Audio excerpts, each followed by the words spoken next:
Assalamualaikum warahmatullahi wabarakatuh. Bapak Ibu guru yang terhormat, jumpa lagi di channel Guru Abad 21, channelnya para guru Indonesia, konsisten menyampaikan info valid, komitmen melawan berita hoax. Silakan subscribe bagi Bapak Ibu yang belum subscribe agar tidak ketinggalan informasi terbaru dan valid terkait guru Indonesia. Nah, terkait TPG THR Bapak Ibu, ini ada kabar baik ya, bahwasanya 2026 ini dalam THR kembali ada tambahan komponen TPG untuk THR guru. Tapi tidak semua guru Bapak Ibu ya, ini perlu kita pahami. Itu ada dua kriteria berdasarkan PMK yang dikeluarkan atau peraturan Menteri Keuangan yang baru-baru keluar Bapak Ibu. Jadi baru-baru ini Menteri Keuangan mengeluarkan peraturan Menteri Keuangan nomor 13 tahun 2026. Ini terkait petunjuk teknis pembayaran THR. Nah, ini ada sedikit perbedaan nih terkait PMK tahun ini dengan tahun kemarin. Kalau tahun 2025 yang lalu, dalam peraturan menterinya itu langsung tertuang terkait tambahan TPG THR. Nah, 2026 ini berbeda Bapak Ibu. Dia di PMK itu secara umum, adapun terkait teknis detail realisasi termasuk komponennya itu tertuang di sini Bapak Ibu, di Nota Dinas Direktur Jenderal Perbendaharaan ya. Ini terkait petunjuk teknisnya. Terkait guru dan dosen ya. Di sini komponen THR itu Bapak Ibu disebutkan di bagian 1 bahwa itu terdiri dari gaji pokok, tunjangan keluarga, tunjangan pangan, tunjangan jabatan, tunjangan umum, tunjangan kinerja ya sesuai pangkat. Nah, bagaimana dengan guru yang di daerah itu banyak yang tidak dapat tunjangan kinerja atau di daerah itu ada TPP. Nah, itu dijelaskan di bagian kedua bahwa guru dan dosen yang gaji pokoknya bersumber dari APBN yang tidak menerima tunjangan kinerja dapat diberikan tunjangan profesi guru atau tunjangan profesi dosen yang diterima dalam 1 bulan.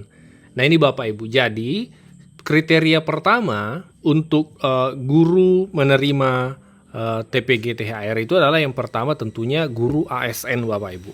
Kenapa kemudian ASN? Karena TPG dalam THR ini adalah komponen atau bagian dari THR. Jadi batang tubuhnya itu adalah THR. Sementara kita ketahui THR dari pemerintah ini kan diperuntukkan untuk ASN, non ASN belum Bapak Ibu. Jadi meskipun sertifikasi menerima TPG, ya syarat pertama itu adalah guru ASN.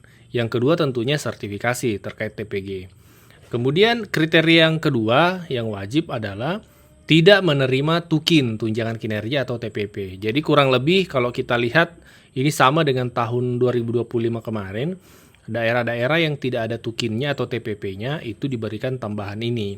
Sementara kemarin banyak daerah-daerah yang berkomentar guru-gurunya kok kami tidak dapat. Ternyata setelah mereka cek memang di daerahnya itu ada TPP atau tukin seperti itu. Dan hal tersebut memang tertuang jelas di surat ini di lampiran bahwa guru dan dosen yang gaji pokoknya bersumber APBN yang tidak menerima tunjangan kinerja. Bapak Ibu, memang ada pernyataan tersebut. Ya, sekali lagi acuan kita adalah di sini Bapak Ibu kita zoom ya supaya lampiran 1 dari Nota Dinas Direktur Jenderal Perbendaharaan nomor ND 71 PB 2026 yang dikeluarkan pada tanggal 4 Maret 2026. Dan lampiran ini juga sudah ditandatangani secara elektronik oleh Direktur Jenderal Perbendaharaan Astera Primanto Bakti. Kami sudah nge-scan dari tanda tangan elektronik ini dan memang betul terarah pada dokumen Kementerian Keuangan seperti itu Bapak Ibu. Ada sesuatu yang perlu dikoordinasikan dengan DQ. Apa itu? Ada TPG. TPG ini yang dikeluarkan, yang diberikan dari DQ kepada pemerintah daerah kabupaten dari komponen gaji 13 dan gaji 14. Jadi itu dari DQ. Nah, kenapa dana ini tidak diberikan ke kementerian Bapak yang salurkan? Apa kendala?